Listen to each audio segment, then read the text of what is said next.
we provide you the platform to turn your dreams into reality. Give wings to your aspirations with KR Mangalam University. और इस वक्त की बड़ी खबर, पहलगाम हमले के बाद स्पेशल संसद सत्र बुलाने की मांग की गई है। राहुल गांधी ने प्रधानमंत्री मोदी को एक लेटर लिखा है।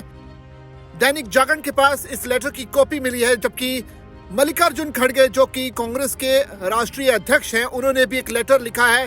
राज्यसभा में सदन के नेता हैं मल्लिकार्जुन खड़गे, दोनों ने ही लेटर लिखा है प्रधानमंत्री मोदी को।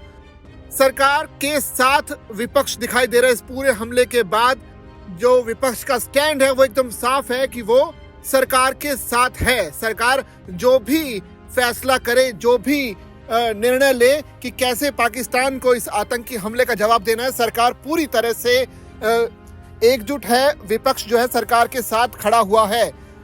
तो आपको बता दें कि पहलगाम हमला हुआ 22 अप्रैल को, उसके बाद से लगातार विपक्ष जो है भारत की सरकार के साथ पूरी तरह से पुरजोर तरीके से खड़ा हुआ है।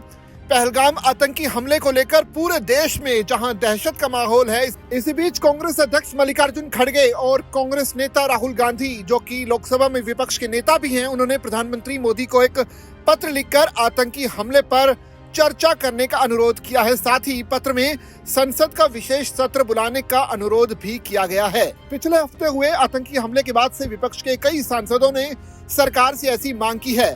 प्रधानमंत्री को लिखे पत्र में आगे कहा गया है कि इस समय में एकता और एकजुटता जरूरी है। इस महत्वपूर्ण समय में भारत को यह दिखाना होगा कि हम आतंकवाद के खिलाफ हमेशा से एकजुट रहे हैं। खड़गे के मुताबिक संसद का विशेष सत्र बुलाकर सभी 22 अप्रैल को निर्दोष नागरिकों पर पहलगाम में हुए क्रूर आतंकी हमले से निपटने के लिए हमारे सामूहिक संकल्प और इच्छा शक्ति का एक शक्तिशाली प्रदर्शन करेंगे।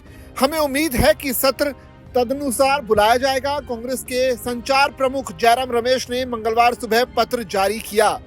राहुल गांधी ने भी प्रधानमंत्री मोदी को चिट्ठी लिखी है। उन्होंने लिखा कि प्रिय प्रधानमंत्री जी, पहलगाम में हुए आतंकवादी हमले ने हर भारतीय को झकझोर कर रख दिया है। इस नाजुक समय में भारत को यह दिखाना होगा कि हम आतंकवाद के खिलाफ एकजुट रहेंगे। विपक्ष का मानना है कि संसद के दोनों सदनों का एक विशेष सत्र बुलाया जाना चाहिए, जहां जनता के प्रतिनिधि अपनी एकता और दृढ़ संकल्प दिखा सके। हम अनुरोध करते हैं कि ऐसा विशेष सत्र जल्द से जल्द बुलाया जाए। अब सरकार के पाले में गेंद है, क्योंकि सरकार को ही ये डिसाइड करना है कि संसद का विशेष सत्र कब बुलाया जाएगा और कैसे बुलाया जाएगा, क्योंकि कई परिस्थितियों में संसद का विशेष सत्र पहले भी बुलाया गया। तो ऐसे में उम्मीद कर सकते हैं कि पहलगाम में हुए हमले के बाद देश की एकजुटता दिखाने के लिए संसद का विशेष सत्र बुलाया जाएगा। प्रधानमंत्री मोदी को राहुल गांधी ने और कांग्रेस के अध्यक्ष मल्लिकार्जुन खड़गे ने चिट्ठी लिखी है, जिसके मुताबिक संसद का विशेष सत्र बुलाने की मांग की गई है। इससे पहले जम्मू कश्मीर विधानसभा का भी विशेष सत्र बुलाया गया था, क्योंकि पहलगाम में जिस तरह से हमला हुआ, एकजुटता दिखाने के लिए, ये दिखाने के लिए कि पूरा प्रदेश आतंकवाद के खिलाफ एकजुट है, वो सत्र भी बुलाया गया। और अब उम्मीद है कि संसद का विशेष सत्र भी बुलाया जाएगा। देखना पड़ेगा कि सरकार अब कब से संसद के विशेष सत्र को बुलाती है, जिसमें तमाम सांसद अपनी अपनी राय रखेंगे। आतंकवाद के खिलाफ कैसे देश की एकजुटता दिखे, उस पर अपने विचार रखेंगे।